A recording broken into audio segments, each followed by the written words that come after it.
Ito na, Rise and Shine, mga yes. kapuso! Rise and Shine. Literal. Rise, ha? Talagang mapapabangon kayo sa sorpresang ihahatid namin ngayong umaga. That is true. Sinabi po Mama Misu, dahil ang surprise natin, libreng bigas. Surprise. Yes. Si Chef JR excited nang mamigay niyan. Kaya naman, Chef, good morning! Chef, good morning! Surprise us. A blessed Surprise! morning sa inyo dyan, Brother Caloy, Ma'am Susan. Eto mga makapuso, nandito po tayo ngayon sa New Marulas Public Market sa Valenzuela.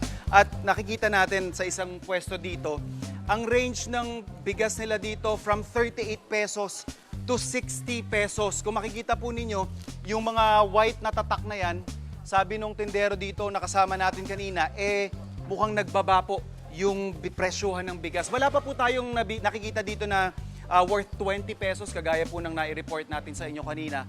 I think sa mga kadiwa centers yan. Pero magandang balita po, nakikita po natin yung trend na bumababa yung presyo ng ating bigas. At eto, tanong lang din natin kung ano yung sitwasyon ng mga mamimili mismo. Kasi sakto, andito, may namimili dito at mukhang doon siya sa 38 pesos. Ma'am, good morning po, ma'am. Good morning Ayan. po.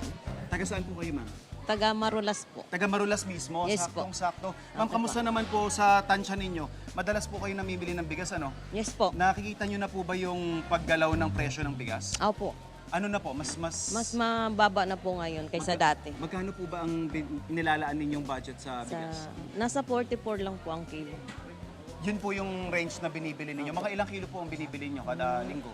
Depende po, may 5 o kaya 10 ganun. Depende sa presyo rin talaga. Paano man pag naging 20 pesos na talaga yung bigas? Ano pong magiging impact nito sa kabuhayan? Sa inyo sa pang-araw-araw? Habang mababa pa, bili ka ng bili naman. Mamamakyaw po kayo, ano? Ma'am, gusto niyo po ba ng libreng bigas? Yes po, libre Ay, na yun eh. syempre, ayan. Meron akong dance challenge para sa'yo. Tara, ma'am. Music, please. Nasaan yung ating coach? Okay. Eto. Siyempre, team song ng unang hirit ang jam natin this morning. Oh, ma'am, ready ka na ba? Ready na po. Alright. Teka, yung ating mga coach dyan. Siyempre, mga dancers yung dadali dito, di ba? Okay. Okay, ma'am.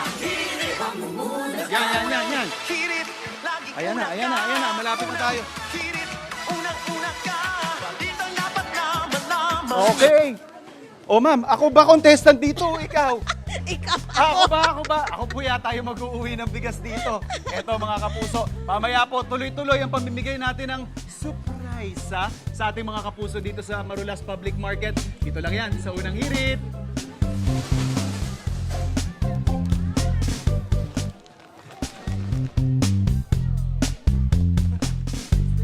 Ay, sorry. Ikaw, hindi ka pa nakasubscribe sa GMA Public Affairs YouTube channel? Bakit?